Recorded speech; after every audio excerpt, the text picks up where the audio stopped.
In this section, we're going to talk about pain and pathology and the way that it can actually affect anatomical functioning, neuromuscular functioning, and we can see a great example. This is Bree. She is a physical therapist. She's also really gotten into running and weightlifting, and actually 2 weeks ago she did a workout where there was a lot of running, there was box jumping, and she started to feel pain in the medial aspect of her foot.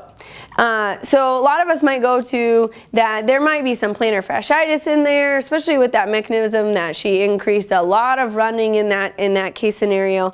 But we just want to take a look at, and this is a great demonstration of now we have changes that have started to happen and adaptation that has started to happen. So we're going to ask Bree to just stand on her right foot because her right foot is not the one in pain. So she's going to stand on her right foot, and what you guys can see is that as she's standing, she's able to really hold that position. Her arch maintains its position. We're looking at her ankle stability as she's going through that. We're checking out the rest of her kinetic chain. She's stable. She feels comfortable in that environment. Remember, we're doing this statically right now. We haven't added even a dynamic influence because she's told us that there's pain and pathology. We're just getting a quick glimpse of one side versus the other. So now we're going to have Bree actually turn and give us a good shot of what the left side looks like.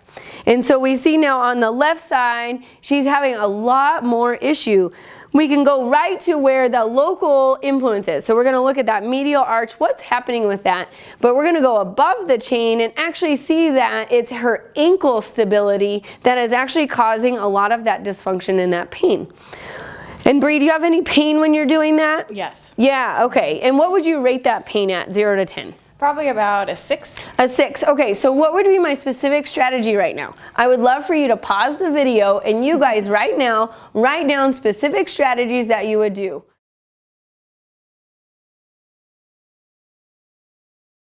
Once you've done that, we're going to talk about what I would specifically do with Bree. I would do a lot of soft tissue massage to the area because I'm going to know that she's got some adhesions within that medial arch. I'm going to assess her calf. I'm going to do soft tissue myofascial release up her calf.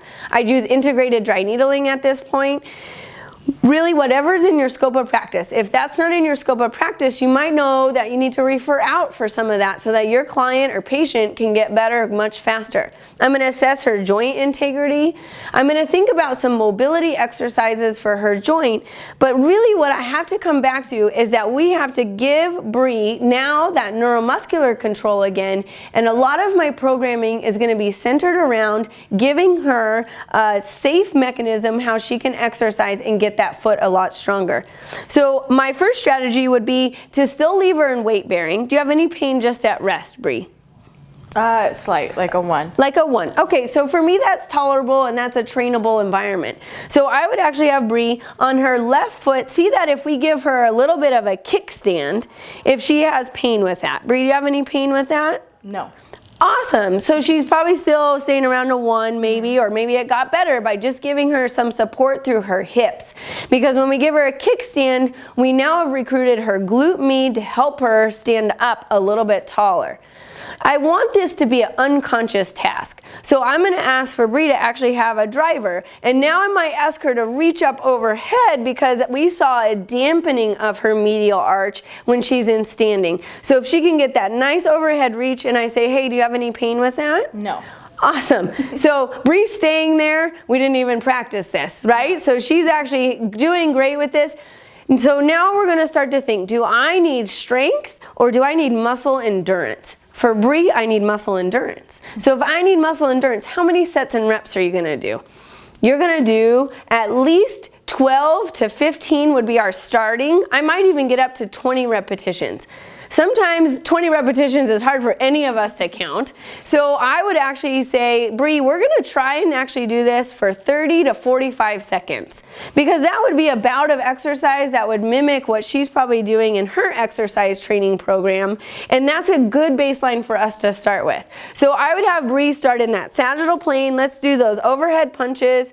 Awesome. And then what I might do is go now into the frontal plane because that's where we saw some of her instability is in the frontal plane. And now I'm driving at frontal plane influences at her ankle with that distal driver. As we get better, I want to reassess and make sure that she's getting better. So I would just say, Bree, let's just start and let's get back to our balance on that left leg. So let's just retest it really quickly. We're going to go back into our left leg balance and see if just by giving her some neuromuscular re-education, does that get a little bit better. It's still working hard, but she's actually got more stability. And that was just a quick, short bout. Think about if you actually had a training program fully to support her whole kinetic chain. Thank you. That looks a lot better.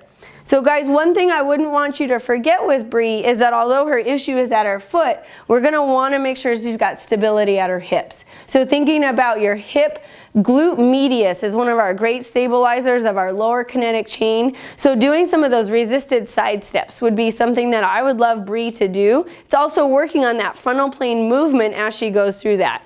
So Bree, what we would do is we'd put a band around your legs or your feet, and I would just have her resisted side steps. Again, I would go for time, 3 times 30 seconds or 3 times a minute, because that's a muscle, a core muscle that I want there to be muscle endurance and stability with. So again, talking with Bree about pain and pathology, but still knowing I can influence her in a positive way and hopefully get her back on track as soon as we can. Thanks, Bree. Thank you.